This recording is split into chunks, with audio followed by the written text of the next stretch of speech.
today. Go ahead. Our workshop today is a collaboration between NCUST, which is through San Diego State University, and the South County SELPA, and our Equity, Disproportionality, and Design project. And we are so excited to be able to partner with NCUST to provide some incredible professional learning around these research-based instructional practices, which can support our Tier 1 academic systems at our school site. So we are very excited to have this partnership. A little bit about our project here at the Equity, Disproportionality, and Design project. Our goal is to prevent disproportionality in our schools and to ensure that all students in California have the opportunity to live up to their full academic and social potential. Our project includes a few important individuals. Go ahead to the next slide, I think. This is our ED&D team, our executive director, Russell Coronado, our program clerk, Adrian Batista, who is here with me today, and my other partners and team members, Ryan, Marcus, and Olivia. We could not do it without each other and without partnerships like the one we do have with NCUST. So we are so excited to get going today and to turn our learning over to the NCUST team. Welcome again. And with that, I will turn it over to you, I believe, Jose. Sorry, I was on silent. So Kara, this is your slide. Kara, we can't hear you. Muted again. Geez, I should be better at that by now. Well, Erin, I was going to say that we too are a team and couldn't imagine doing the work without each other. So let me introduce you to a few members here today. First is our executive director, Francisco Escobedo. Second is Jose Iniguez. He's one of our executive coaches. Also, our founding director and an executive coach now is Joe Johnson. Rupi Boyd is here. She's an executive coach. And so is Jeff Thiel, also an executive coach. So we're happy to have all of our members, most of our members of our team here today. Our reason of being is very similar to the purpose of this grant and this effort through SELPA. Is we want to make sure that all students in all demographic groups are not only socially, but also academically exceeding in all areas. So, you know, as an organization, NCUST, you know, through the work of Dr. Joe Johnson and many of the coaches you will hear, they've visited amazing schools that I call positive outliers, where children of all demographic groups achieve remarkable outcomes. And we're very eager to support any school or district to really replicate, because I do believe that this can be replicated with the will and the knowledge at any school and any district in our nation. So our knowledge base, in the next slide, what we found since 2005, we studied over 160 schools, specifically 167 in 25 states. So a really significant sample size. And we found out, one, teacher learning matters. What happens in the classroom, that single episode between the teacher and the student matters exceedingly. Right. And one of our focus areas is how do we improve what happens in the classroom? Culture matters. We know that to what extent students, parents, and staff feel valued, respected, and capable, that whole efficacy as a community, that matters. We know systems matters. We know that the systems that you have in place and the culture that you have in place sustains. Those systems sustain culture, teaching, learning.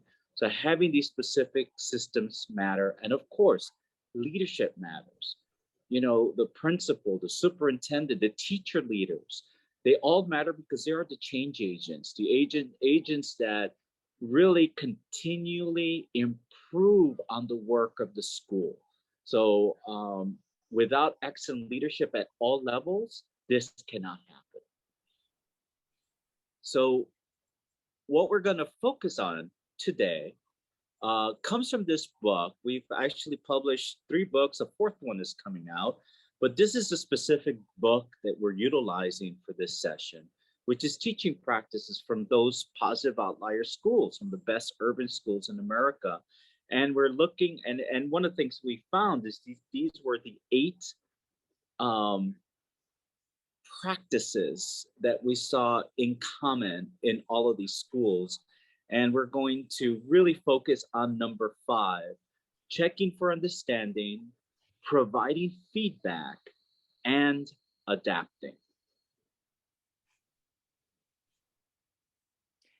And so our goal for today is, through this workshop, we want to be sure that we're sharing through our voices as members of the NCUST team, our research of what high-performing school teachers are doing to make sure that all students are indeed understanding the lessons that they're being taught through this particular practice. We'd also like to help you strengthen all the work that you're going to be doing or doing on your school campuses in regards to making this practice strengthen. And then we'd also like to support you and your staff as you do strengthen this practice. And in recognizing that not everyone present today has been with us for the previous sessions, just a brief recap of what we've covered. In the high achieving schools that we've just alluded to, what we see is teachers intentionally plan designs that embed 4 key practices related to checking for comprehension. They check frequently to determine that each student understands skills and concepts that are critical to the intended learning. They don't assume students understand based on the answer provided by a few students. They check to determine, second, they check to determine if students understand critical concepts at a deeper level, at a conceptual level, if you will. Thirdly, they respond to student answers in ways that helps the students to assess their own learning. Equally important, they respond in a way that motivates, not deflates students to continue in that productive struggle. And then finally, what we see is that teachers consistently follow up on the evidence that they gather as they check for comprehension, making appropriate adjustments. And so this slide demonstrates the 4 different teachers that shared with us how they exemplify these practices. Obviously, we're not going to look at those videos today, but we're going to get into them just briefly here in the next couple of slides. This is my slide. Yeah. So just as a review, if you remember Anna Babakarian, she shared with us how she acts as if she hasn't taught a concept until she's been seeing evidence throughout her checking for understanding that all students understand the concept. And then students at risk of falling behind when educators fail to check if they understand what was being, if they don't understand what was being taught. So that was very clear in her presentation with us in the last session.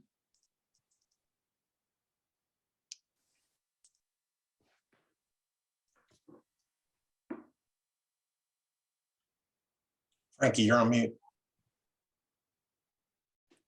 Hey, so Tara Rojas did an excellent job in sharing what she did, right? Her listening observation skills to ensure students not only understood, but had a profound depth of understanding of critical lessons, concepts, and skills, and how she, in her small groups, will even assess that. And she would even have other students help deepen the levels of understanding as well. So she demonstrated beautifully how she did that in her primary grade.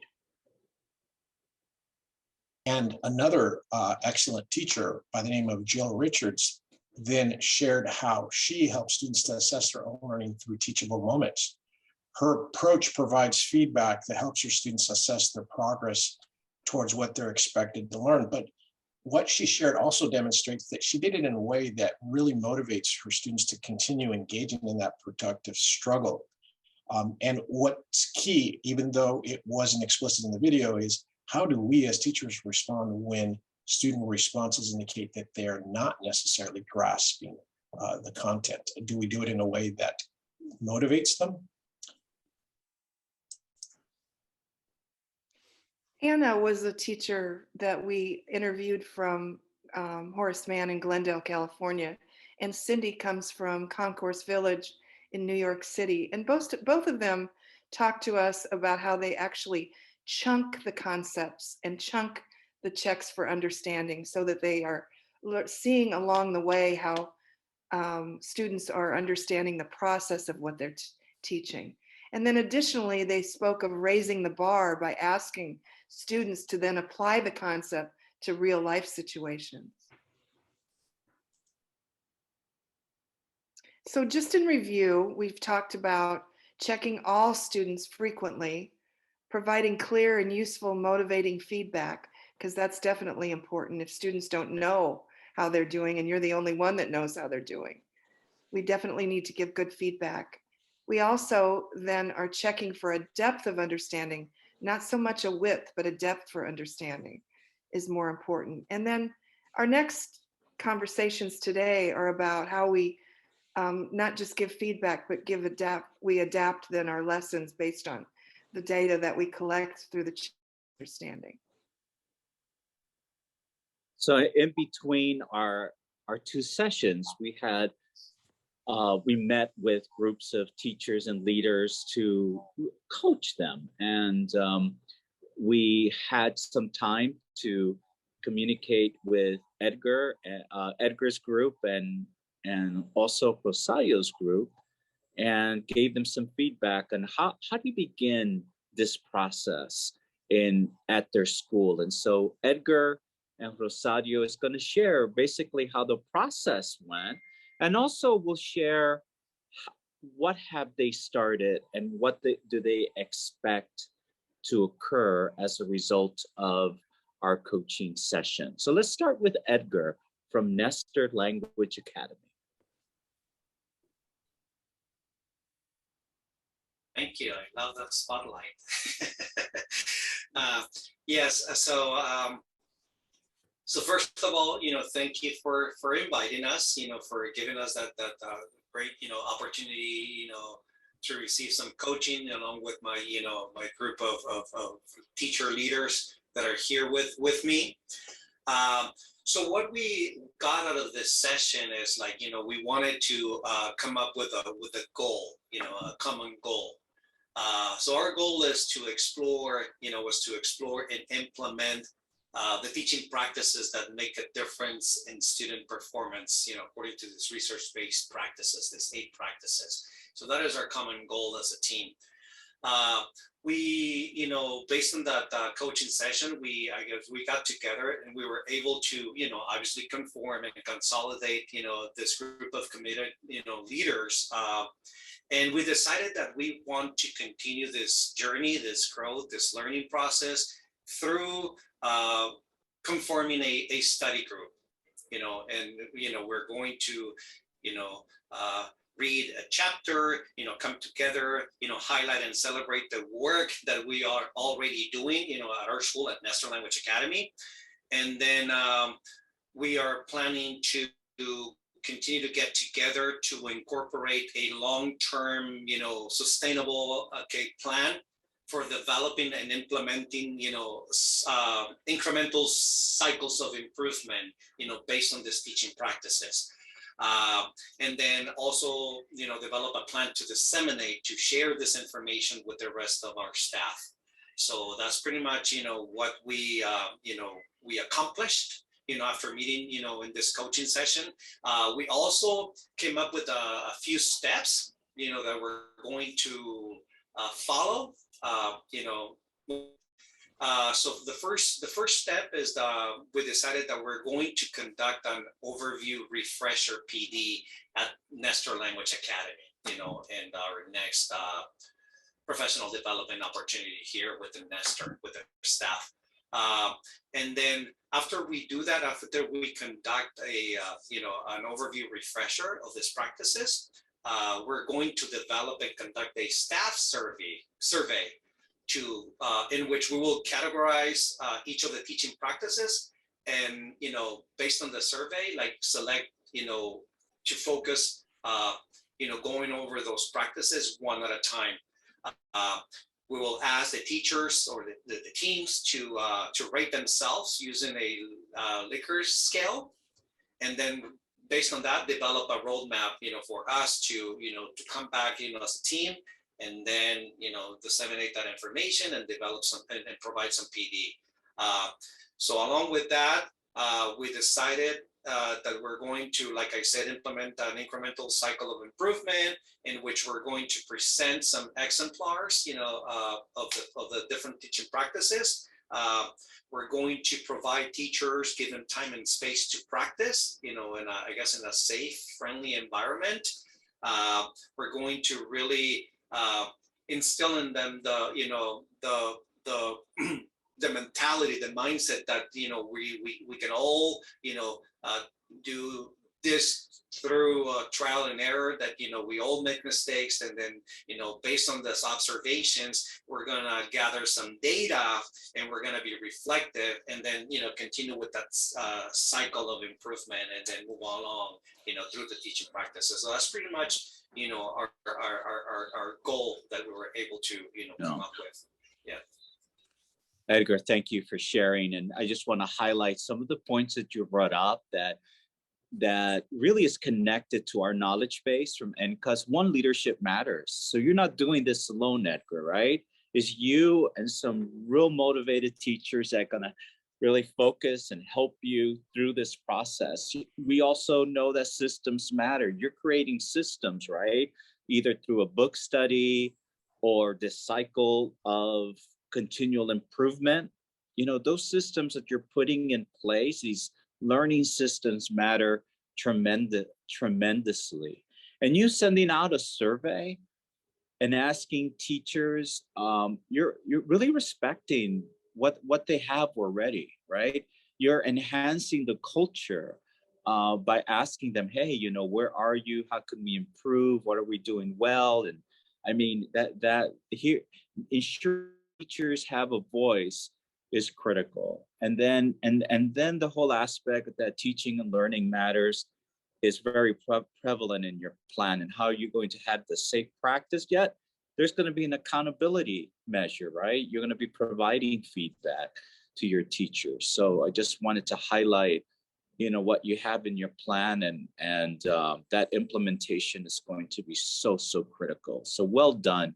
It was a great coaching session. Your teachers and you are amazing, and there's a reason why you've been an NCUST former winner in the past. So thank you for sharing, Edgar.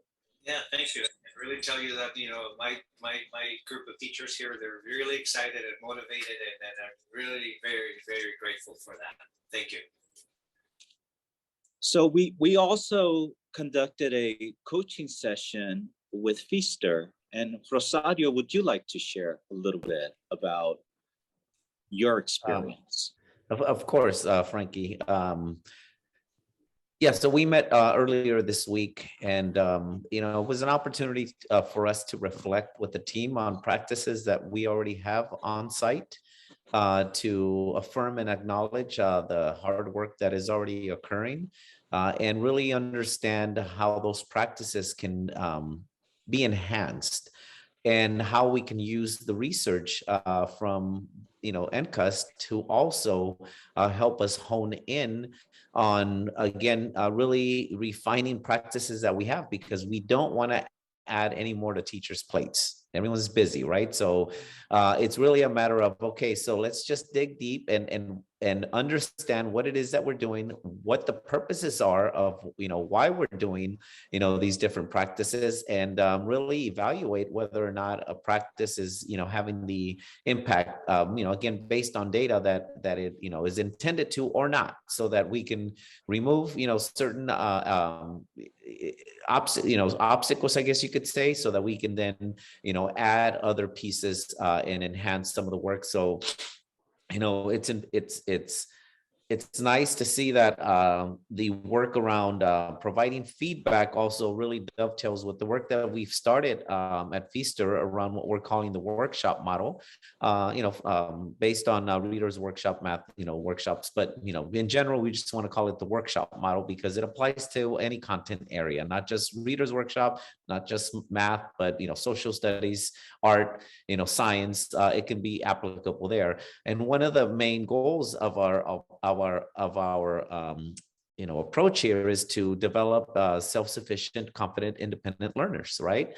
This is also being supported through the work around culturally responsive teaching, Zaretta Hammond, right? So understanding kids' backgrounds, understanding the relevance of the instruction that we are providing for students, that they also can connect to it and they can identify with it, so that they can also be agents in their own learning, right? So they're going to have a better understanding of why a teacher may be asking them to perform a certain task, and as opposed to just doing it because it's another compliance, kids are compliant, and we have good kids at Feaster, and we don't want to just show you good kids. We want to show you kids that are actually very they're in charge of their own learning. They have efficacy, that they actually know what the word efficacy means, for them. So that was part of the coaching session, really understanding how we can utilize all these resources to enhance the work that we're doing at Feaster Charter. And our plans, moving forward, are to work as a team, to work with our leadership structure, to really just, again, help our teachers understand their purpose in what they're doing, understand the resources that they have at their disposal, that they have more than enough that they can and will ever use. So really, what works, for kindergarten students, what works for middle school students, there's a differentiation in all of that, and that's our goal, to really provide not just the students the self-efficacy to be agents for their own learning, but we can't do that unless we do that through our teachers. So our teachers also have to understand what the best practices are and how we can help them refine.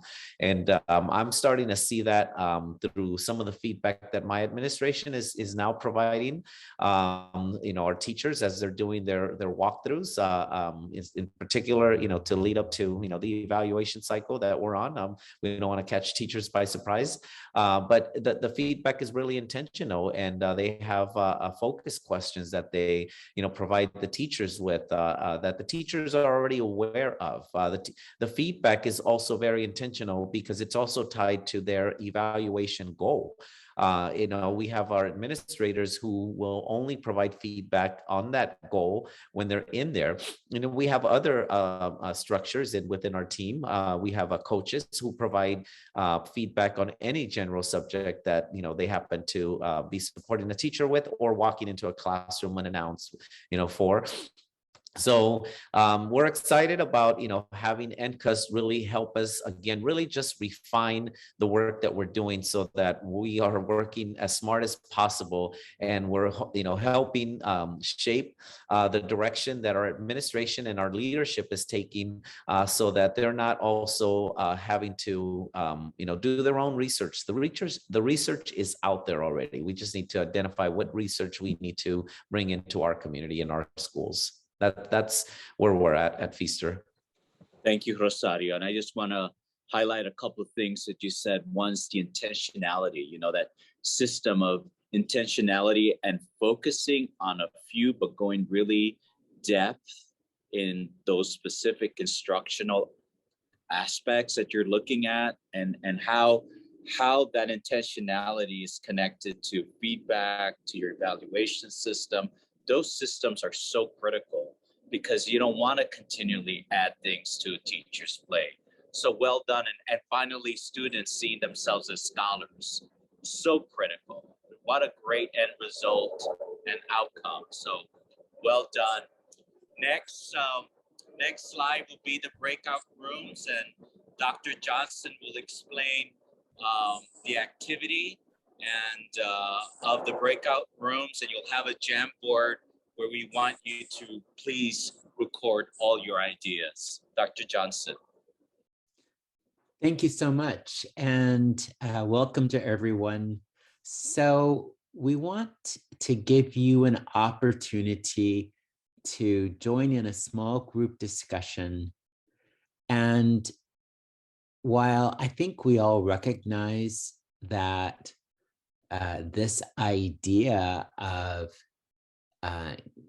getting teachers to do an even better job of checking for understanding and doing it frequently and doing it for all students and doing it in a way that pushes students to deep thinking and then providing good, useful feedback.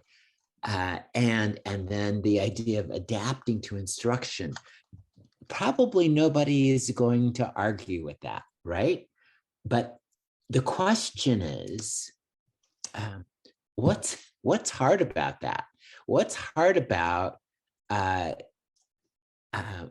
working in a way where across a school or across a district, you're getting a critical mass of teachers to really become models of checking for understanding, providing feedback, and adapting. So that's the question that we would like you to grapple with in this conversation. Our assumption is that if this was a piece of cake to get all teachers to model these practices well, everyone would have already done it. So what makes this tough? So we're going to have you break into groups. There's a Jamboard that I'm going to guess Jose will talk a little bit more about, and then that will be your space to record your thinking, your ideas.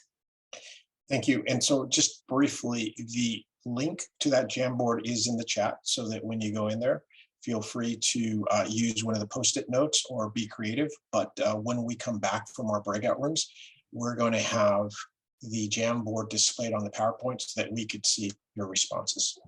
And the breakout rooms should be open. Okay, seeing that everyone is back.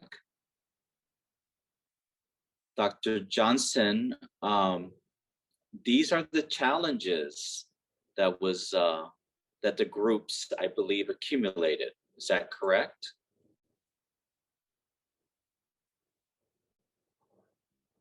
You're on mute. You're on mute, Joe.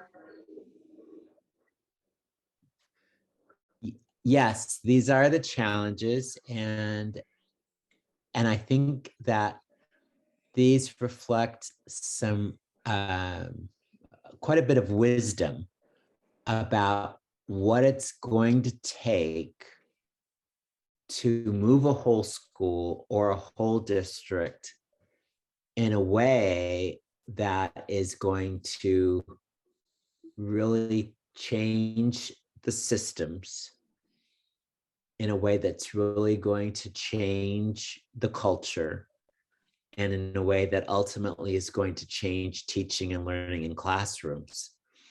And so I think that these all point out really important considerations. The cool thing is that NCUST has seen so many schools where they have addressed or are addressing these really well. And it doesn't mean that it's easy, but it does mean that mortals can do it. So I think that this is a great collection of ideas that help us know that we're not going to be as effective as we'd like to be unless we address these important issues.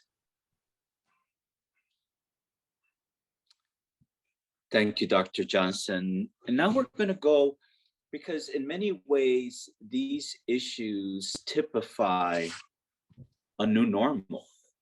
You know, when you look at post-pandemic student trauma, when you're looking at the lack of training for new teachers, many of them coming in with hardly any student teaching experience or very limited online student teaching experience, and some with just an internship, they're coming in as intern.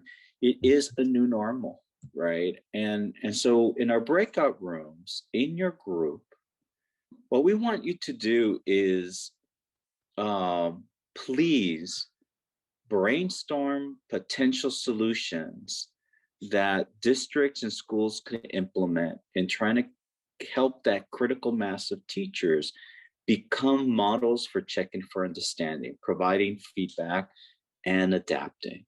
So now we're really looking at solutions in this new normal that we are facing. So we'll go back into our breakout room. We'll probably have a page 2 in our Jamboard. Yes. You may want to refer to page 1. And what are those solutions that your group can devise? Jose, are we ready for breakout rooms? Yes, we are ready, and we have allotted 20 to 30 minutes. I'll go into each room just to see where we are, just in case we need more time. But yes, we are ready, and we're going to ask people to break out into the same group again so that people have an opportunity, as you just mentioned, to discuss possible solutions. So, okay, these are page 2. These are the potential solutions to help our teachers become models for checking for understanding. And, you know, some have been, you know, how do we perform PD in a way that perhaps we can utilize technology. We've learned so much during this pandemic, right? Is how do we utilize that learning to ensure that we can continue that access through technology. And here, you know, ideas of allowing teachers the autonomy and honor of what they've learned, and then what they choose to continue to learn, right? And the ability to share now, share through recording, creating video libraries and sharing lesson plans. My goodness, a few years ago, that was unheard of, right? And now it's becoming part of what we do, almost innately. And yeah, we also talked about the importance of, I'm reading, the importance of relationships, right? How important it is to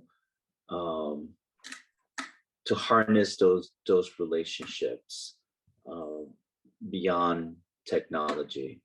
And so these are some solutions that hopefully we'll be able to use as a fulcrum, really, to meet the challenges and become better as a system. So hopefully we'll be able to share this Jamboard with you so you can review them and learn and know that even though we have significant challenges, that God, we have the tools, we have the learning, we have the people around us that will not only get us through this time, but will make us better as an organization, and as a result, the outcomes for all students will improve. So Dr. Johnson, would you like to share a recap of what you've seen and what best practices that you see emerge from today's session? You know, I think that there's been a lot of wisdom in this session, and I think some of that wisdom is articulated in the post-it note that speaks to the importance of allowing teacher autonomy and honoring teacher prior learning. So in any school where you're trying to increase checking for understanding, I think it's really important to know that you probably have some experts right there in your building, and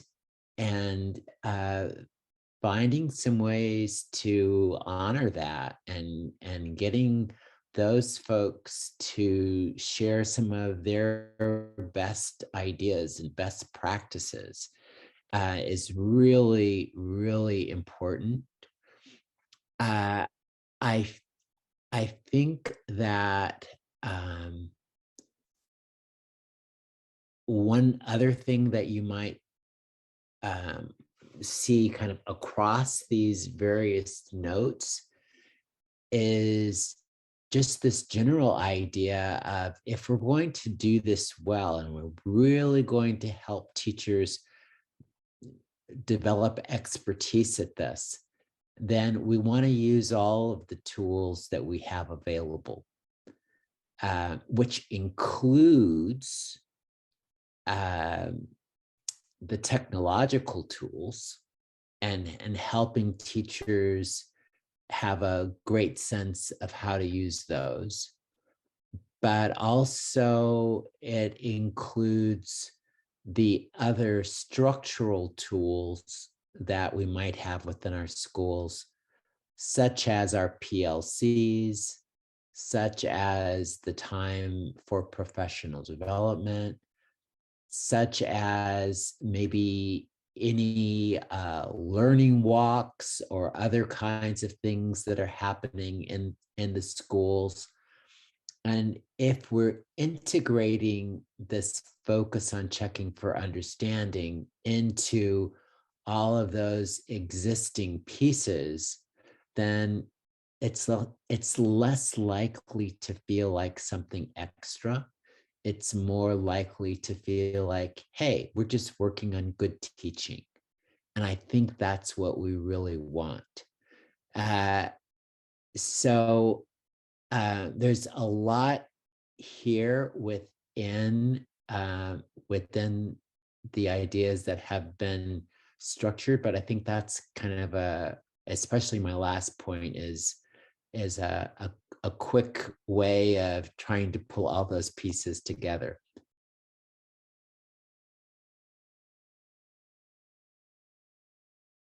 Thank you, Dr. Johnson. I think right now it's time for any lingering questions. And Jose, if you have any questions, please type it into the chat box, and Jose, maybe you can see if there's any questions that any of the coaches here can answer. Any lingering questions? Absolutely. Monitoring the chat box now.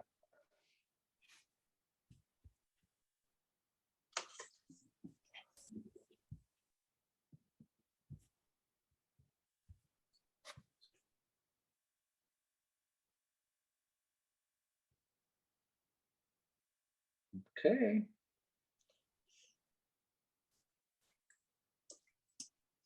Well, I do believe, being in 2 breakout rooms in a row, a lot of the questions have been answered. But if there's any, please send us our way. And now we have Aaron. Why don't you talk about the feedback form? Thank you, Dr. Escobedo. I just put into the chat our feedback form. We do value your feedback. So if you wouldn't mind taking a few minutes to complete this really brief survey about our 2-part session with NCUST here on checking for understanding, we would really greatly appreciate it as we begin to plan our next session. And so that is in the chat there for y'all. And if you want to go to that next slide.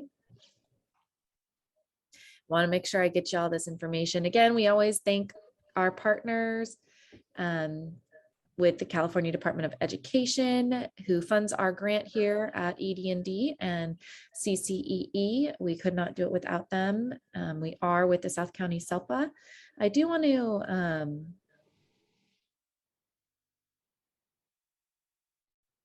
looks like maybe a question for